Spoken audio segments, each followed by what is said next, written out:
Hello and welcome to this episode of Akrinos Access. I'm your host, Eric Cmejla, joined today by Adam Cmejla. Adam Cmejla is a CFP and he is the founder and principal of Integrated Planning and Wealth Management. So much energy, Adam. I mean, I'm seeing so much energy coming into this episode because, well, it's some really cool things we're going to jump into, y'all. We're going to be talking about the 5 building blocks to pave your way to financial independence as an optometry practice owner. So we've got a whole lot to get to, but I want to kick it off by just welcoming Adam to the program. Adam, welcome to Access. Eric, thank you so much. I don't know why I felt like channeling my inner Will Ferrell from Wedding Crashers and just doing the whole fist pump here because yes, what the heck, right? Let's have some fun and get some good positive energy and vibes for today's conversation. Absolutely. Let's do it. So, hey, and Adam, I know we were chatting a little bit prior to going live here. We agreed we could probably do an entire episode on just each individual building block, but we're going to keep it high level today, y'all. And look, we got a lot of really great things to jump into. And I thought the way we'd start is, Adam, please, for those viewers out there that maybe are yet to connect with you and learn about the world of financial planning and optometry, why don't you share a little bit about your background? Yes, I've been doing this now. What is it now? Coming up on 18 years in the business as a certified financial planner. But our firm is a little bit different in that, as the name of the firm suggests, we integrate the personal financial plan that one is wanting to create alongside and reconciled against the business financial plan and the business of optometry. And our goal is to help optometrists around the country succeed in the business of private practice and then utilize through an intentional practice ownership process and in what we call the integrated income planning cycle, how you use the cash flow from the business of optometry to live your best life on purpose. And we do that through proactively managing cash flow, reducing taxes, and investing prudently. And that's part of what we're going to talk about here today. We serve clients in 36 states, I think it is, and we have a team all over the country as well. So optometry is a big, fun sandbox to play in. It's a big, small sandbox because case in point, you and I, our relationship goes back many years, and I love these type of opportunities to collaborate. So thank you again for the invite back to share in the conversation. Absolutely. Always a pleasure. And to that end, I think you brought up something that's a perfect way to kind of launch into the conversation. And you said that really at the core of what you all do at Integrated Planning and Wealth Management is empower doctors to plan their wealth on purpose, right? So with that said, I'll invite everyone to put on their proactive hat, right? To do things on purpose. And let's jump into it, Adam. So building block number 1 of all the conversations you have with all these optometrists over the years, 5 building blocks. Building block number 1 for financial independence. So I don't want to start off seeing both cliche and abstract, but I'm going to. It is making sure that you are living your plan rather than somebody else's. Jim Rohn, who you may or may not know that name, right? Longtime performance and self-improvement guru, right? Says, and I'm going to paraphrase the quote here, but the idea is to live your life rather than somebody else's life because their life, I'm going to butcher the quote now. Basically, it's this idea that in the absence of you living your own life and on intention with purpose, you will live somebody else's life. And guess what? Their life doesn't have a whole lot planned for you. There, something along those lines is how that quote goes. It's amplified, though, in today's very connected world that we live in, whether it be on LinkedIn or Facebook or Instagram or TikTok or forum boards, message boards, whatever that might be. If we don't have clarity, conviction, and confidence in the type of plan and purpose that we have for our life, personally and professionally, we can very quickly fall into the comparison game of measuring ourselves to our peers, our colleagues, our friends, our neighbors. And I don't know where this quote is attributed to, but comparison is the thief of joy. And that can so quickly happen if you're not doing that. And it starts on the practice side, because we'll see practice owners that in the absence of having a plan of what they want out of their practice, they just default to more. What do you want to grow? I want more. I want more profitability. I want more patients. I want more associates. I want more frame lines. I want more specialty services. I want like, and it's like, okay, well, this is a perfect opportunity to ask ourselves the question. My three favorite successive questions that I ask in basically anything in life, this notwithstanding: what are you solving for? In service of what? And at the cost of what? And this is a great opportunity, this idea of planning life on purpose, and having that idea of what you want your vision and purpose to look like. Get that down on paper. One of my friends and colleagues in the planning space has he calls this your financial purpose statement. What is your statement of financial purpose? It doesn't even have to be financial. Like, you can have that, but also just, what are you trying to build in the practice? Have that, because when the vision is clear, now the decisions become easy. Yeah. Yeah. What a way to kick it off. And I think you're striking on something that applies not only to a practice owner, optometrist, but truly to anyone, no matter where you are in your career and your pursuits. It's all about living your plan. And I think it's also really important that you kick off with that, Adam, because let's face it, man, in a world where there is so much information at our fingertips, there seems to be, as we're seeing more and more information available at our fingertips, it seems there's less and less, I guess, there's a higher risk of uncredible. What's the opposite of credibility, Adam? I'm realizing I don't know. Is there a word for the opposite of credibility? But basically, I don't really. I mean, I use metaphors in that sense. Like, people from Texas will say, big buckle, no belt, or big hat, no cattle. All sizzle, no snake. All sizzle, no steak. All rattle, no snake. Like, there's all these different. There are thousands of phenomenal keyboard warriors. Absolutely. Keyboard warriors. Do they have the pedigree to back it up? And even if they did, is that the type of life or practice that you want to have? Yeah.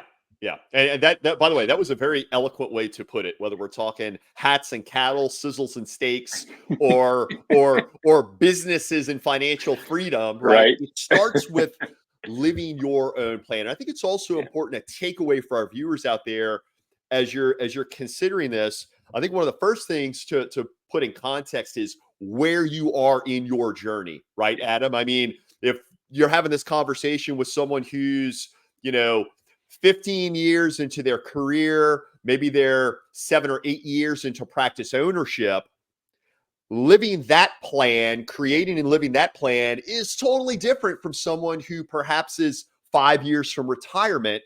Yeah.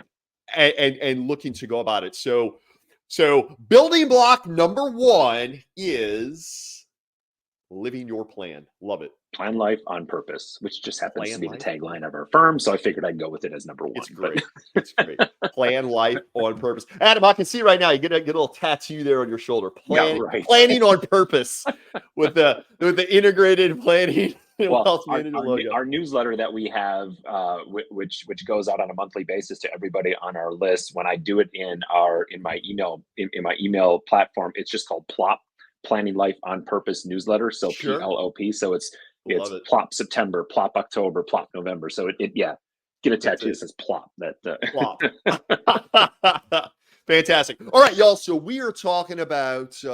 We're hanging out here with Adam Cmejla of Integrated Planning and Wealth Management. We're talking about the 5 building blocks for financial independence. And building block number 1, to Adam's point, live your plan, right? Create your plan and execute it with intent and with purpose. That leads us to building block number 2, Adam. So everything from this point, in my opinion, is going to get easier because, like I said, when the vision is clear, the decisions become easier. And so now, what I talked about, the first one was a little bit more strategic. The next 4, I'm going to think, are a little bit more tactical. So the first one is, don't underestimate the importance of cash reserves. There's a reason why we all have heard the phrase cash is king. It makes planning life and decisions that you make in the business so much easier. Having cash on hand. And when I say cash, I'm talking about your emergency fund. I'm talking about the liquid cash that you could have in your checking account today, tomorrow, 2 days at the latest.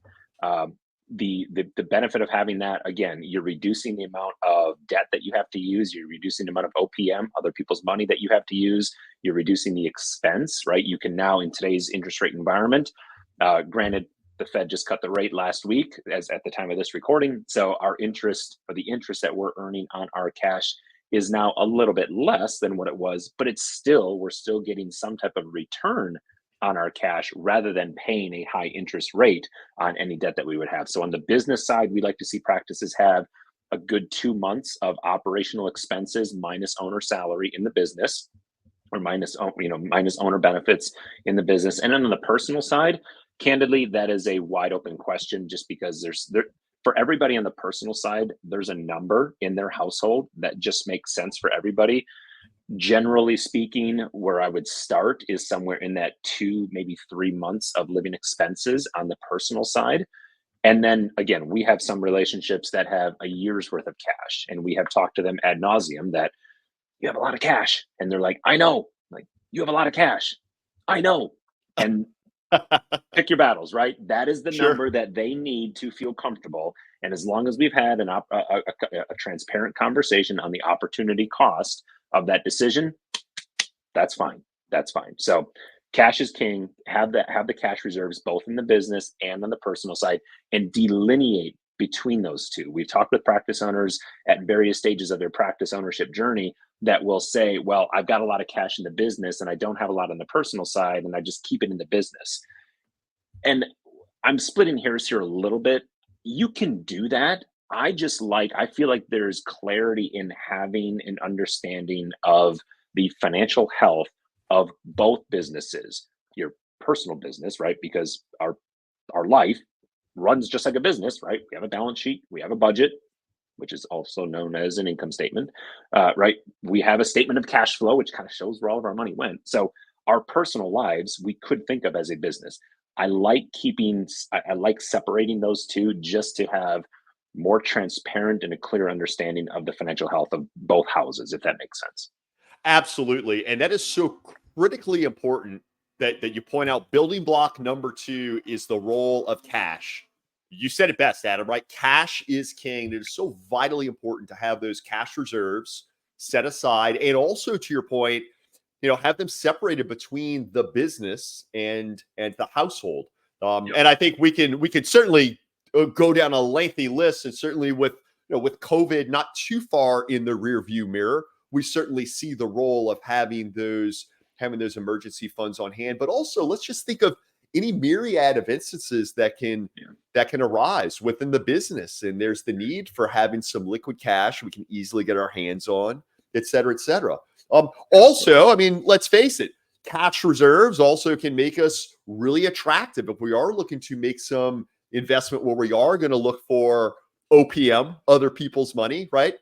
Having that cash, just as any one of those other assets that you've got, is going to set you up to be a favorable applicant to secure those funds. So we're pulling out the building blocks to build financial independence. Again, y'all, if you're just tuning in, we're hanging out with Adam Cmejla of Integrated Planning and Wealth Management, talking about the 5 building blocks for financial independence for optometrists and practice ownership. Building block number 1 that Adam touched on was living your plan. Never mind what other folks are doing. Analyze your own situation, establish your own goals, and create the plan to get there. Building block number 2 is protecting the integrity of the cash reserves, and realizing that cash is king in this economy and in any economy. So, Adam, that leads us to item number 3. Building block number 3 is we're building financial independence. This is going to sound really, really boring, and I get it, and I don't like this topic, but it is. The fact that I don't like it demonstrates how important it is, because I'm going to talk about it even though I don't like talking about it.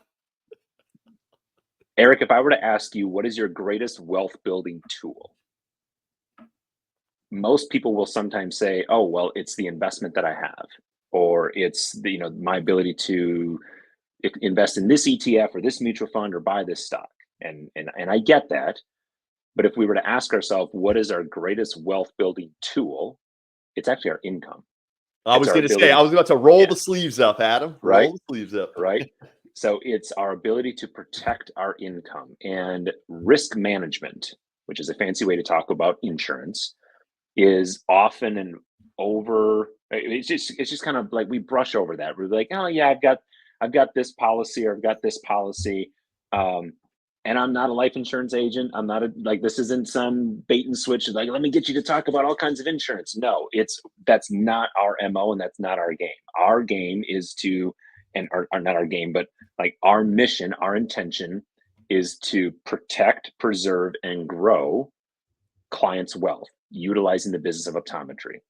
And the protect side of that, we have to make sure that we have the right kinds of insurance, both in our practice as well as on the personal side. And again, to your point, each one of these, we could do a 5-week series on these, because each one of these, we can do a deeper dive. Um, on the high level side of things, you want to make sure that you have the right kind of professional liability insurance, right? Your malpractice insurance.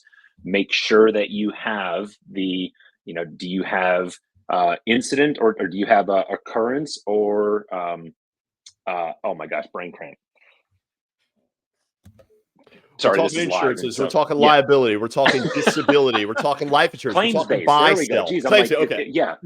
Claim. Do you have claim based or occurrence based coverage? Do you have tail coverage if you're no longer practicing, but you still want to have, like, again, each one of these type of insurance, whether it's professional liability, the type that you need. Let me just run through the very bare minimum types of insurance that you need to have. And I can't emphasize this enough, to make sure that the advice that you're getting is from someone that is working in your best interest, to know that it is the right kind of this insurance. So you need to have your malpractice insurance. You need to have your professional insurance for your business. So your overhead and expense policy, if you have if you own the building, you want to make sure that your your commercial policy that covers your building and the practice, that you have that covered. You want to make sure that you have, on the personal side, that you have the right kind and coverage of life insurance, the right kind and coverage of disability insurance, and last but certainly not least, your auto, homeowners, and, as the name of it suggests, a very good umbrella policy, which an umbrella policy basically will kick in and cover wherever the limits are on your auto or your homeowners. If there's a max of $300,000 of coverage on that, and you have a $2 million umbrella policy, that umbrella policy will kick in once your auto insurance maxes out. You have anybody watching this right now, when people see initials after a name, that's when there's opportunity that comes out. And so this is where you just want to make sure that you're protecting yourself and transferring that risk for the right amount of premium, to make sure that you're mitigating that. And again, that's something that can sometimes get blown over, and people say, yeah, I've got insurance and I've got this. And it's like, okay, you might, but we've had so many different situations where we've looked at policies that, and this to specifically, as we were talking about the outline here, the type of insurance that was going to be best suited for you as a new practice owner, versus now that you've owned your practice for 10, 15, maybe 20 years, and your income has gone from this to this. As your life and financial situation has changed, so too do the insurance needs and the protection schemes that you need to have in place for that income. So again, I can't emphasize enough the importance of this, and to make sure that you're reviewing that with an unbiased third party that is working in your best interest to evaluate those various policies. Adam, that is such a building block number 3. By the way, y'all, for those of you that are following along, Adam just laid it out. Building block number 3, building your way to financial independence as an optometry practice owner, and that is protecting that income stream, the role of insurance. And Adam, I tell you, man, and I know you and I were chatting about this prior to going live. Heck, we chat about this quite frequently, right? Pretty much whenever we connect, we talk about observations we're making where folks are totally misinforming readers, and whether that's in an online community, folks dropping comments, or reading a blog, or whatever type of content that's thrown out there. There's so much misinformation out there, and I think insurance is arguably one of the hottest areas where there is constant misinformation. Couple of high points that you touched on that I want to be sure our audience takes to heart. Number one, Your ability to earn income is the number one asset of anything. Everything can burn down and disappear. So long as you've got that ability to earn income, Yep. you've got that single greatest asset. So it is vitally important that is protected. The way you do that is through insurances. Again, Adam went down that list of your professional liability insurances, as which are going to protect the integrity of the business, right? But then there's also that personal side, right? Disability insurance, life insurance, and realizing also that all of those needs are going to change in time, right? As a matter of fact, Adam, as we're kind of having this conversation, I think of, the new cold start we've just started working with here in the last 2 weeks and where they are in their career. And then comparatively, I know, Adam, we've got a client, a mutual client that we're working with right now in the process of making the associate a partner in the business. Yep. Two radically different situations that are going to need two totally different protection plans. And I think to that end also, and again, perhaps this could be another topic for you to come back on the show, Adam. But when we talk about making, entering partnerships and stuff like that, then you got this big world of insurance regarding your buy-sell agreements, right? Your disability buy-sell, your life buy-sell. What happens if one of the partners is forced out of work for an extended period in the event of death, right? Having all of those building blocks laid, and also in this context, the legal aspects, which we'll totally leave alone right now. But once again, protecting that income stream is so vitally important. So, Adam, really, really great pearls here. Once again, y'all hanging out with Adam Cmejla. Adam is the principal and founder of Integrated Planning and Wealth Management, and we are unpacking the 5 building blocks for financial independence for optometry practice owners. So we touched on number 1, Adam. You kicked it off about living your own plan. I think we can all agree, understand your goals and priorities and work with a team to create that plan. Number 2, you referenced the importance of having cash and cash reserves, right? Number 3, protecting that income stream and the role of your insurance strategies. So what's next, Adam? Building block number 4. Number 4, drum roll, please. There you go. Nice. Your percussion sounded a lot better than mine. Having the right retirement plan in place in your practice, given the stage and maturity of both you as the owner as well as the practice. And what I mean by this is we at our firm collectively have seen far too many practice owners that are later on in their practicing journey where the enterprise value of the practice is now predominantly just because of the predictability of the cash flow and the profitability numbers of the practice are such that the owner has a decent amount of profit in the practice, but they're still sticking with the retirement plan that they used in the very beginning of ownership, which is usually the simple IRA, because, and you'll love this, Eric, because it's cheaper, because it doesn't cost as much. Because and this is, I think, Odie's, I'm going to use this word, this is being myopic to your overall retirement plan and your overall financial independence, because you're so focused on what's right in front of you, which is the cost of the retirement plan, that you're missing the big long-term in the distance view of what having the right retirement plan in place can be. And so because of a little piece of legislation that was passed in late 2022 called the Secure Act, which was basically meant to shift a lot of the retirement savings responsibilities for Americans from the government to small business owners. Along with that, whenever the government wants to encourage something, they make it very tax advantageous. Whenever they want to discourage something, they make it very tax disadvantageous, or they tax the heck out of it, right? And it hurts. So on the retirement plan, because of that piece of legislation, for practice owners that are looking to shift from one retirement plan to another, the Secure Act is offering tax credits equal to $250 per non-highly compensated employee for the first, not 1, not 2, but the first 3 years that you establish this new plan, among other tax credits that exist to help with offsetting the match that you might offer. So the reason that we strongly suggest establish practice owners to revisit the type of retirement plan if they have a simple IRA or a SEP IRA is because of not only the increased contribution amounts that you can have now as an owner, not only because of the increased match that you can give to yourself and yes, also to your team, but you've got tax credits to offset that match. You've got tax credits to offset the plan startup costs. And then if we're really working with an established practice where the profitability is such that there's a decent delta between the profitability of the practice and what the owner, quote unquote, needs to live, if they've done number one, to live their best life on purpose, right? If there's a delta between those numbers and there's additional profit in the practice, now we're having the conversation of utilizing a profit sharing contribution as not only a way for the owner to stockpile more money away for themselves, but also use it as a sense of kind of quote unquote golden handcuffs for the team members, right? It's the above the line benefits that team members view that you as a practice owner are making an investment, literally and figuratively, in their future self. You can't do that with a simple IRA. So if you have a simple IRA, is that better than nothing? Well, of course it is. But don't think of stepping over dollar bills just to be mindful of your pennies and nickels. Sure. Yeah.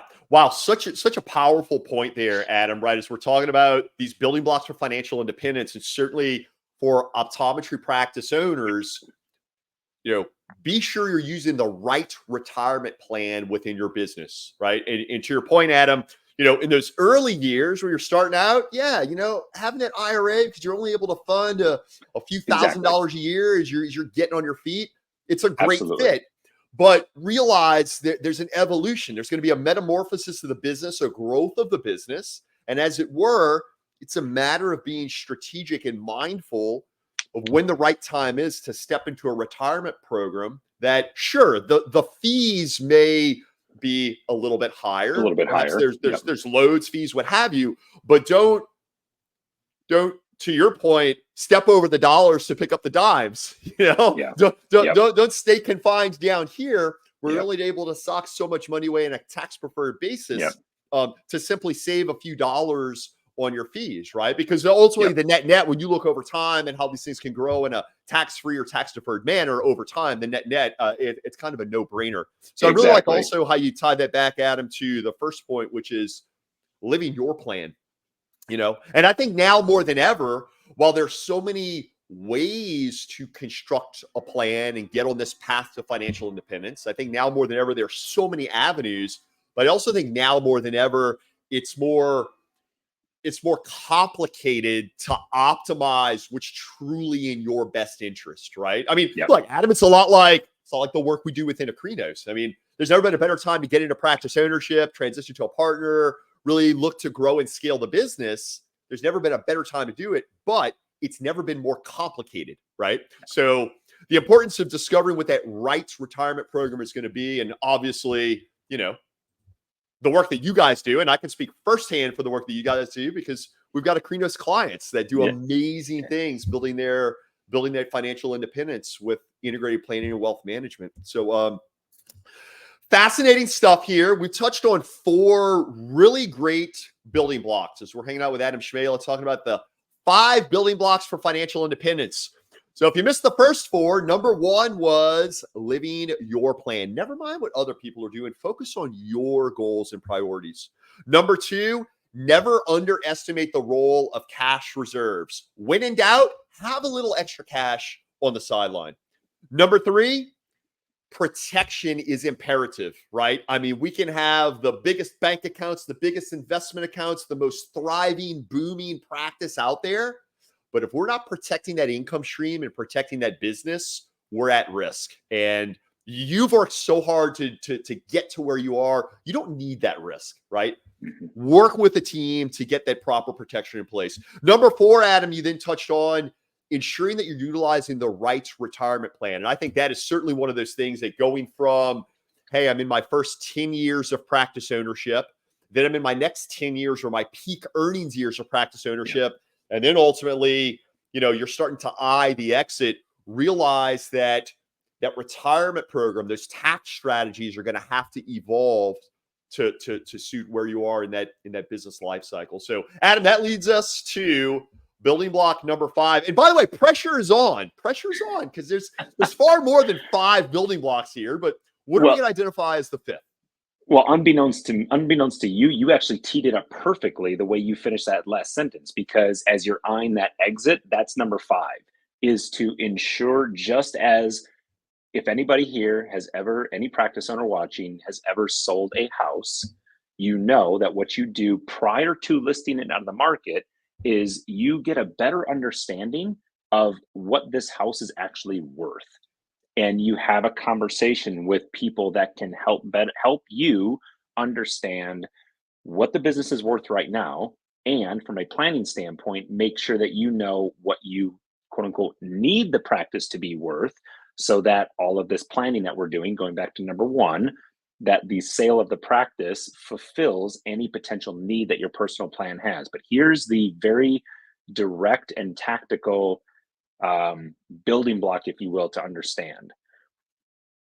Know the financial health of the practice. And when I say the financial health of the practice, when you value a business, you can look at, yes, the cash flow is going to be, right? If we're looking at the value of an optometry practice that trades or sells anywhere from between 3 to 5 times earnings. So just use round numbers. If you as a practice owner are bringing home $500,000 in total owner's compensation, what otherwise we call as seller's discretionary earnings, I don't care how you get out of the business, salary, distributions, personal benefits, whatever that might be, every dollar that you bring out equals $500,000, and you find a buyer that's going to buy that at 5 times earnings, and you have a 2 point, and you get some of $2.5 million for that business. Again, is that an extreme number? Yes. However, if you have saddled that practice with a lot of debt, when you sell a practice, when you sell an optometry practice, ladies and gentlemen, it is from in 100% transaction from one OD to another OD, it is almost always going to be an asset sale.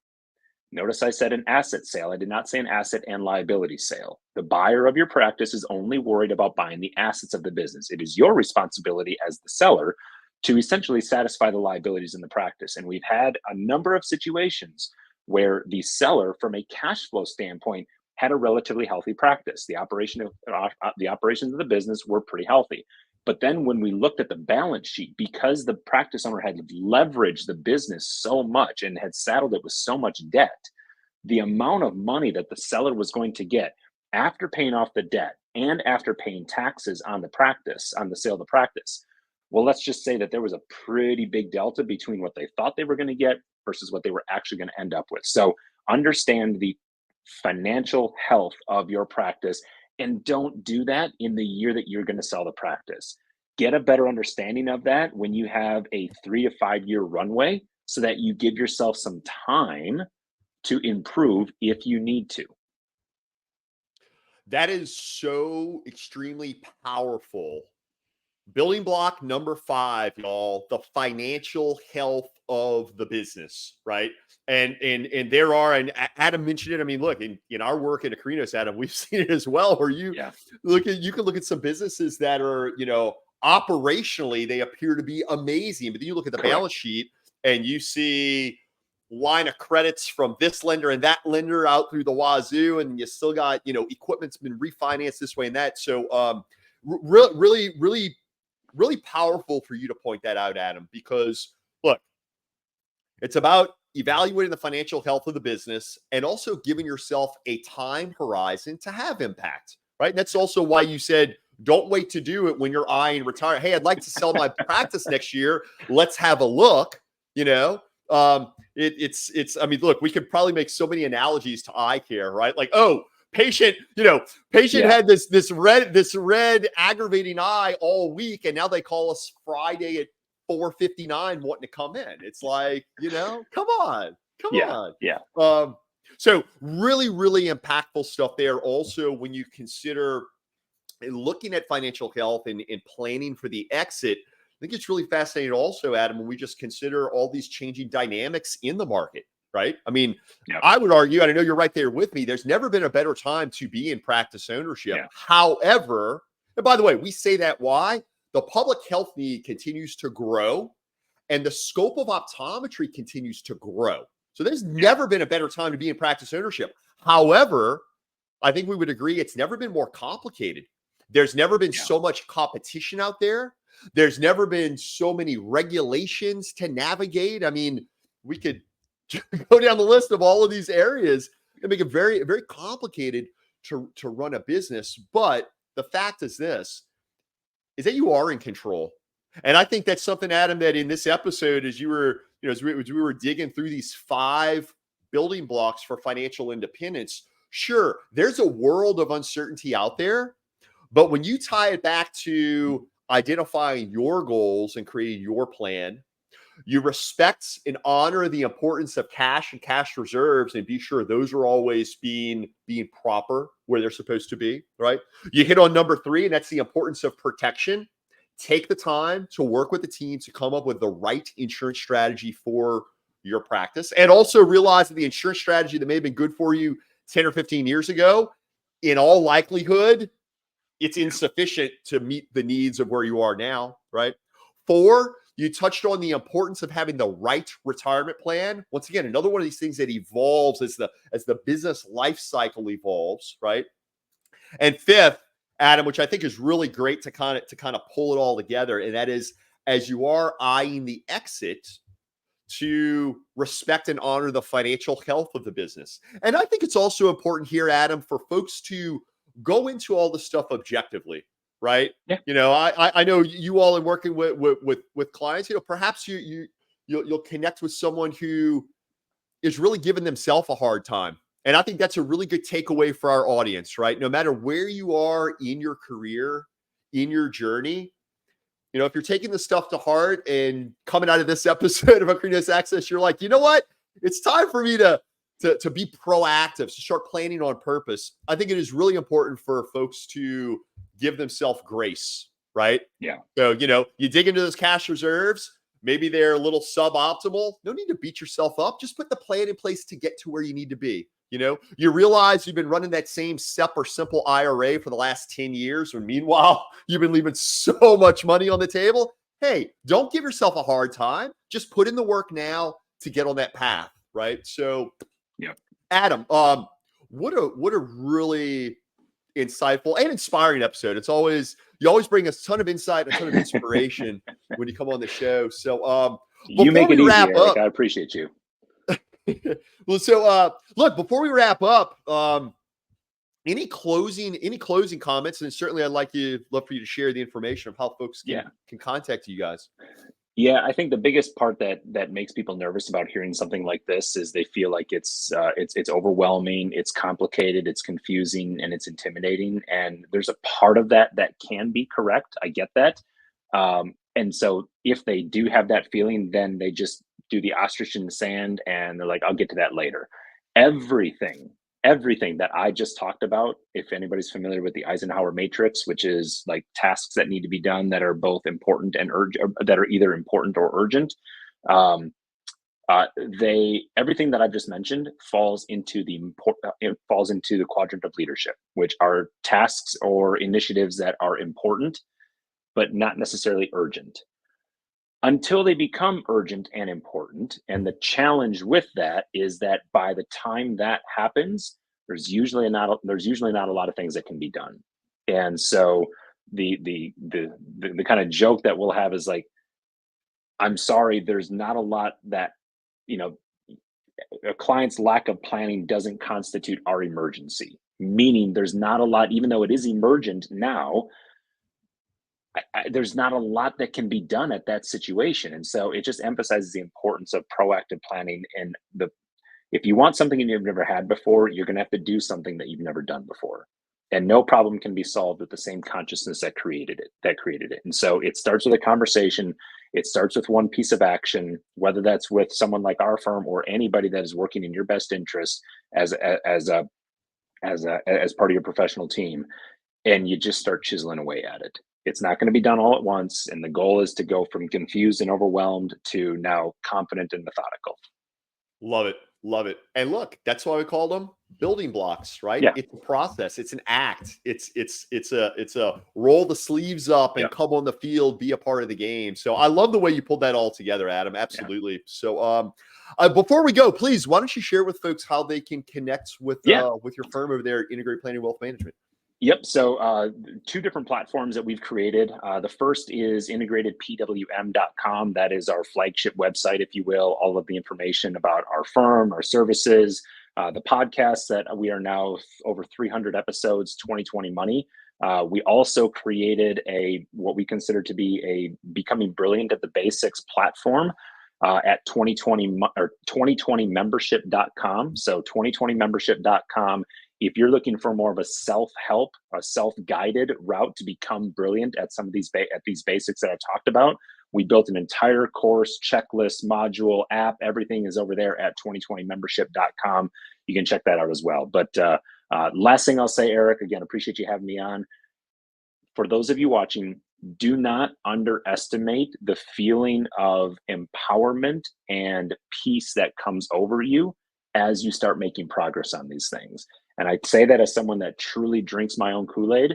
When I do my own planning and take action on some of these things, and my wife and I sit down and we talk about this, it is amazing how, even though it maybe doesn't feel like we've done anything, the fact that we've had the conversation, that we put something into motion, is a really, really unique and candidly pretty cool feeling of progress. Yeah, that is powerful, Adam. Really, really powerful. Well, look, man, I tell you again, thank you so much for joining us on this episode of Akrinos Access, unpacking the 5 building blocks for financial independence. Y'all heard it right here from Adam Cmejla, principal and founder of Integrated Planning and Wealth Management. Some amazing ways that you can get on that path to financial independence. If you want to learn more, connect with Adam, his team, head on over to integratedpwm.com. If through this, you've kind of gotten to thinking, it's time for me to roll those sleeves up and get to work, but perhaps you're not into working with a team of advisors like Adam. They've now launched the 2020 membership, 2020membership.com. Get some great do-it-yourself type resources to empower you to plan your financial future on purpose. So, Adam, thank you again so much for joining us on this episode of Akrinos Access. Thank you, Eric. I appreciate it. Like I said, you make this easy, my friend. I appreciate the honor and the privilege of being back on the platform. So, thank you for all the work that you do over at Akrinos Access as well, my friend. Yes, sir. Have a great week. Take care.